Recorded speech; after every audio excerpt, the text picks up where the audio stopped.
Is this crowd ready, folks? Make some noise! Here we go, players dropping out of the battle bus to south on almost top, bottom to top trajectory for the bus. Players jumping out very early. You see already floating over the water, trying to get as low as possible. We've got people spreading across to Paradise Palms.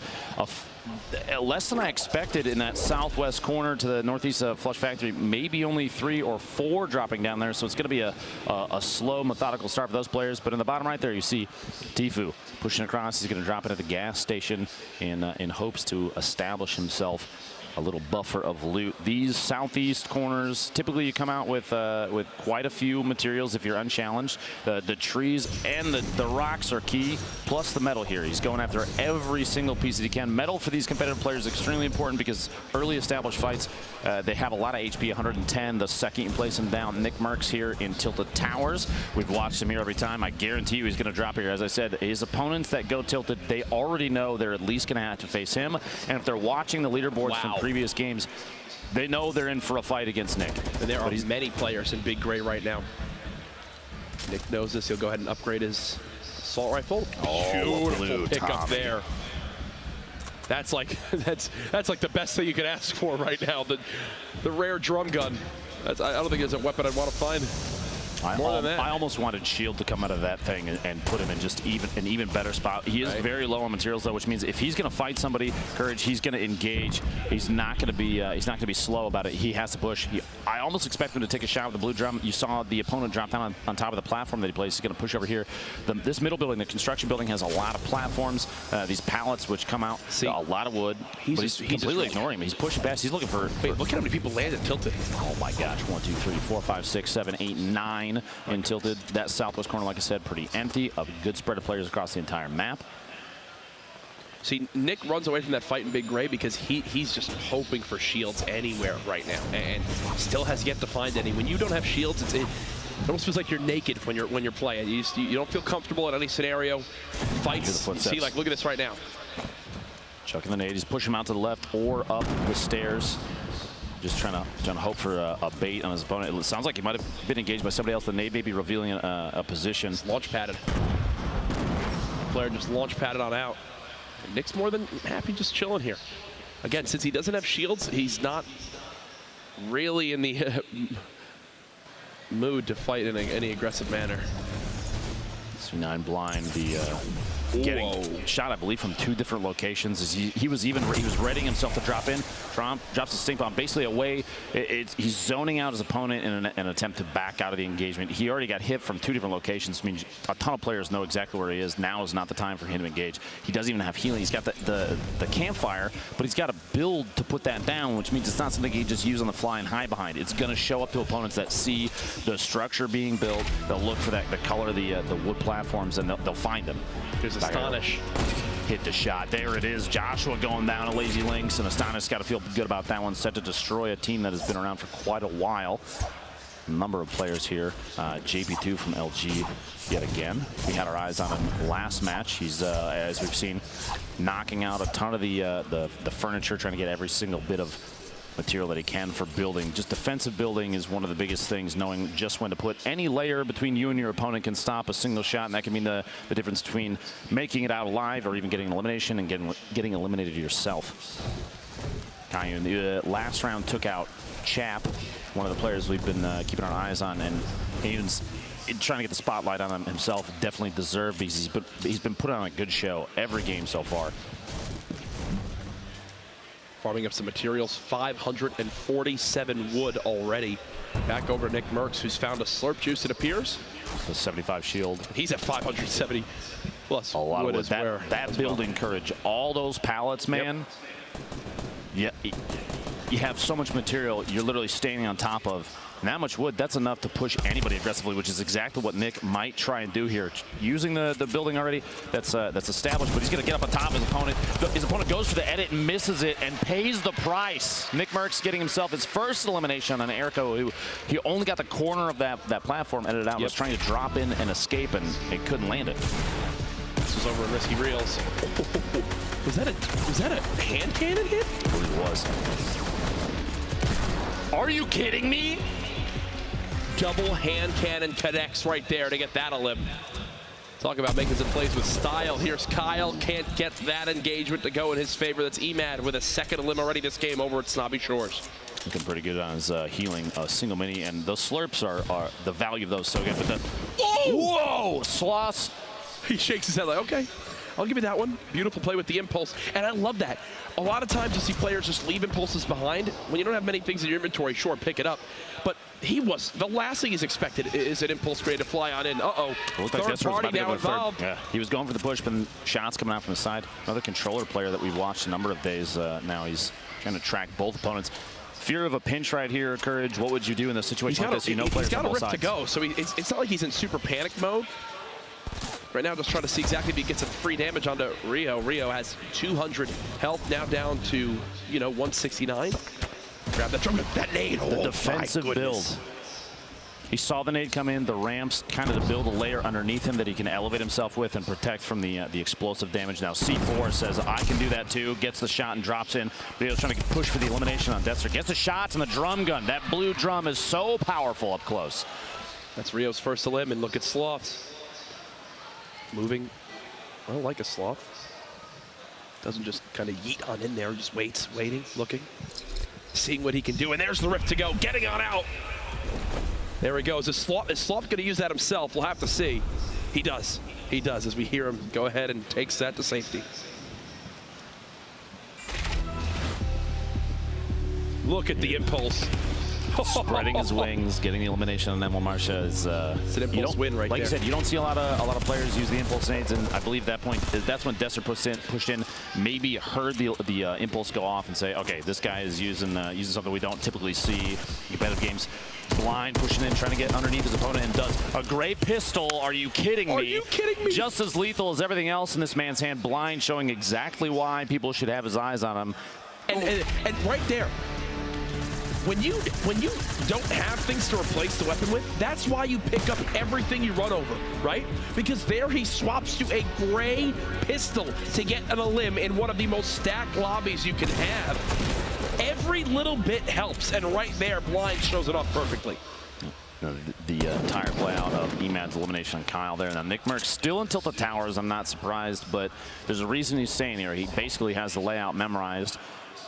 Static and Lavish both moving around still in there, and there is a third party on the hill up top to the south, just kind of waiting and watching. They're still in the safe zone, and Nick doesn't even have to leave yet. He can stay here for yet another circle. I'm going to tell you something. Nick has no intentions of ever leaving Tilted. Absolutely not. Imagine if he gets kinged here. If Tilted is still in the zone, he's not going to leave that building.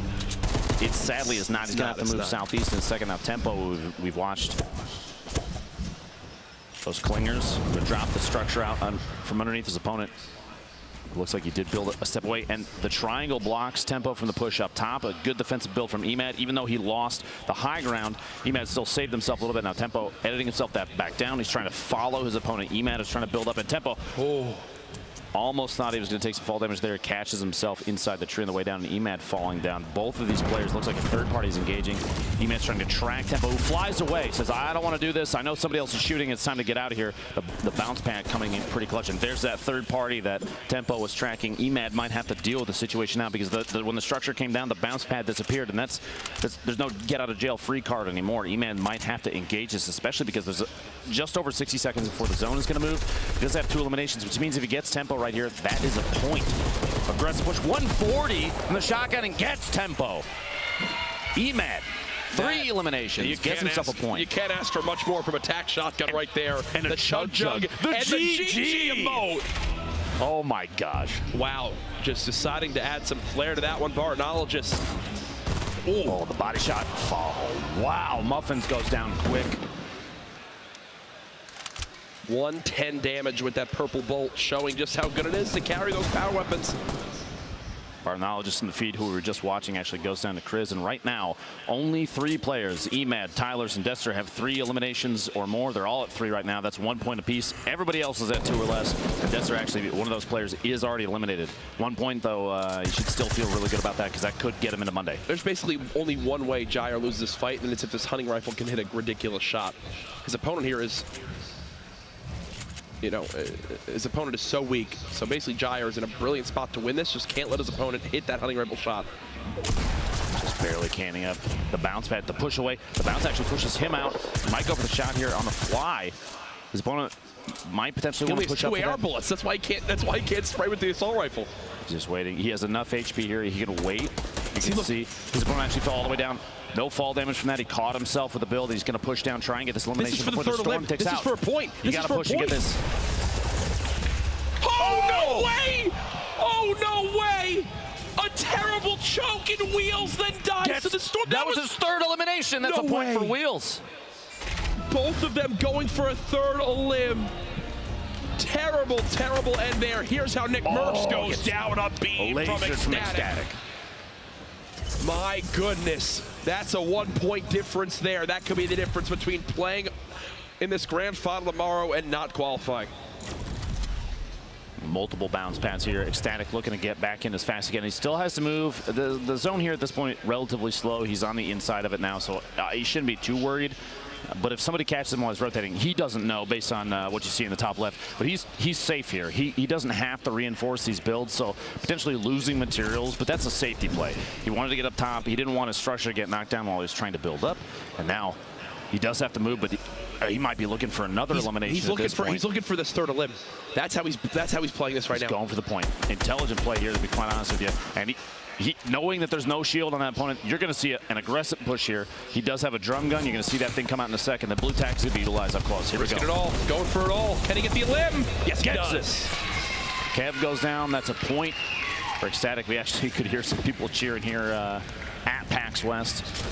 If you're here at PAX and you're not watching, I don't know what you're doing. Ecstatic defending himself. He's sitting on top. He's still in that same cube where the Campfire is built, which means he's still getting healed from it, and he has a ton of metal around him. He's safe for the most part. Ranger from WBG just inside the zone. You're going to see an aggressive 3rd party here, even though Ranger only has a gray AR at that point. He's going to gatekeep that. He's going to wait there and make sure it is not an easy run for him to push on in towards that zone. Ecstatic still has his hands full there. Over towards Salty Springs. Grandma's house, as many people call it. Octagon. Saka just staying alive for the moment. Here's Kayun again, low HP. Doesn't matter for him as he just gets that headshot again. The heavy shotgun showing its strength there. Crispy, Dime, Saka. You have Dime, Saka, and Freak all stacked up on top of each other at this little hunting lodge. This is actually a relatively common drop to push into Salty immediately afterwards, but Blind versus this looks like a Raven skinning.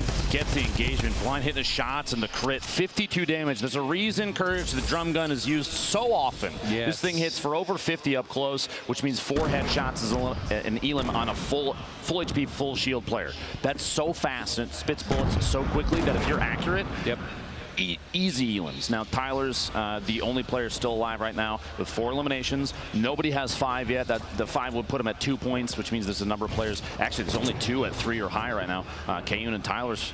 Everybody else you saw there on the board at 2. And oh no! That's a big oops. Lining the guided up. Looks like that guided went not where he thought it would go. As he'll go ahead and build around himself and then possibly pop some minis here to get back to 150. You hate to see that. He's like, okay. See it not in his head. Yeah, maybe I should drop the guided missile. Not necessarily. It's actually really uncommonly used in competitive games. I think being able to shoot the rocket out of the air, it only hits for what, 75 damage, even with direct hit. It's best at knocking structures down, but at this point, with a circle, probably not a good call. Oh, this was Ecstatic. Is at 4. Who was right outside. We saw Ranger was going to gatekeep, not make it easy for him to get inside, and that's, well, exactly what he does.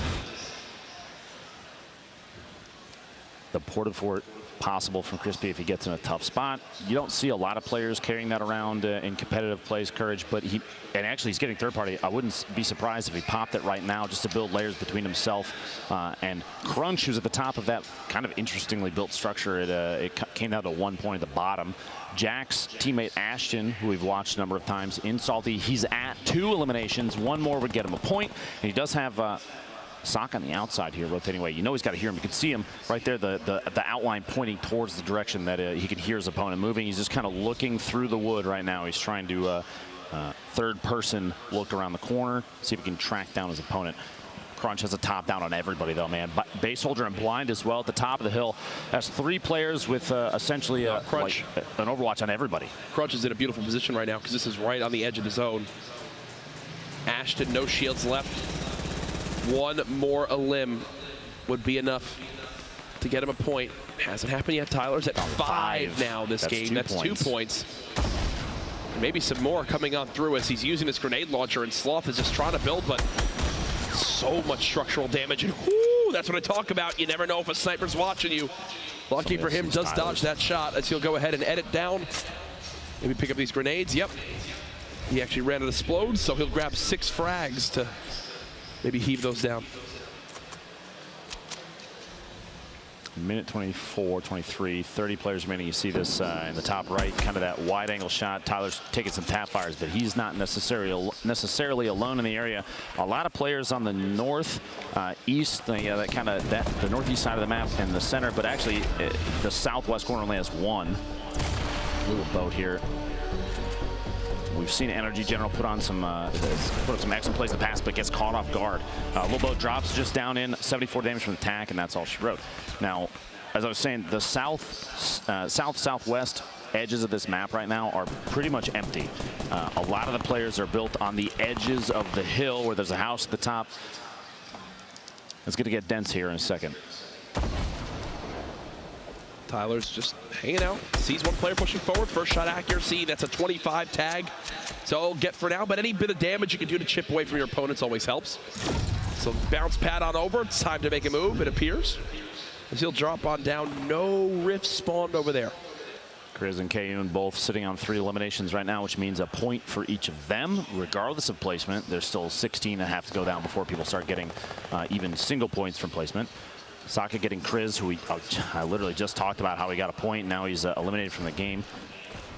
Still a good game, still coming away with just 1 point. Look at this. Gets the shot on Ranger. We saw gatekeeping earlier, but then dives the trap. It's the most happy I've ever seen someone after getting trapped, and it's because that was his third elim right there to earn him the point.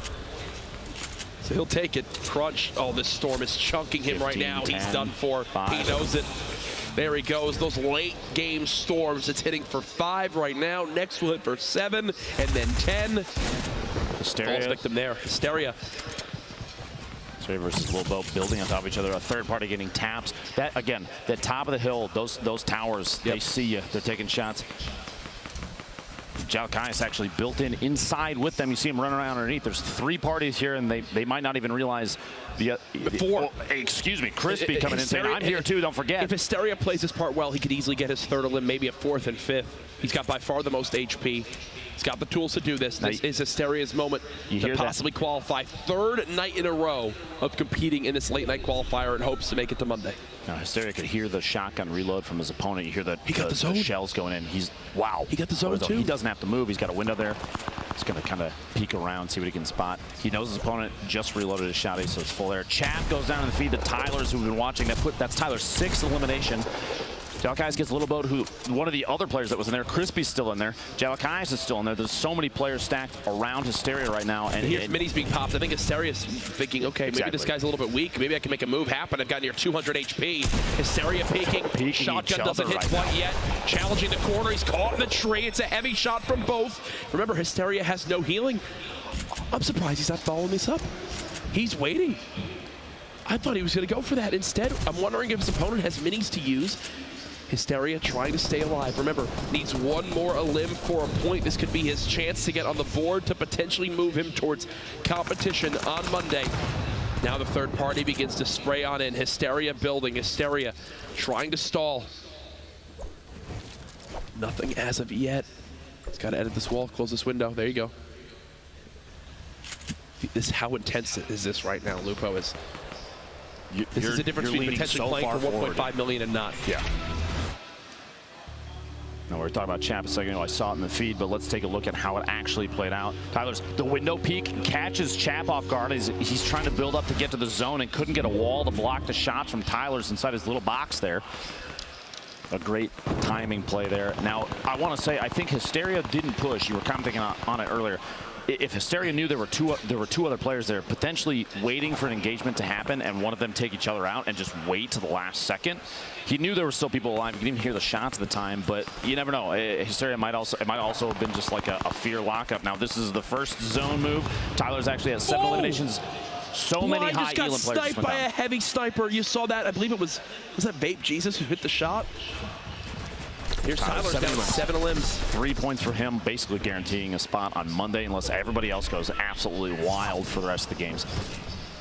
Yeah, so it's catches Sloth pushing up next to him from outside of the Storm. Sloth might not even have known Tyler's was inside. That's 8 eliminations. We've only seen one other player, Courage, hit double digits. That was Animal yesterday. Is this the heavy shot from Bay Soldier? Oh, this was the shot. Blind, you can't sit up top. Yeah, that was a Bay Soldier with that heavy sniper, the new addition. That does 157 damage to the body, 360 plus damage for the headshot. So basically, yeah, you're not living if that hits you. Hysteria still at 2. At this point, do you think he waits and hopes to just place top 10? Because he's 2 limbs away, 3 limbs away. I would. At this, you hear there's another, that guided rocket. That must be OT Divine who had it previously. If he's still alive, drops Tyler's down.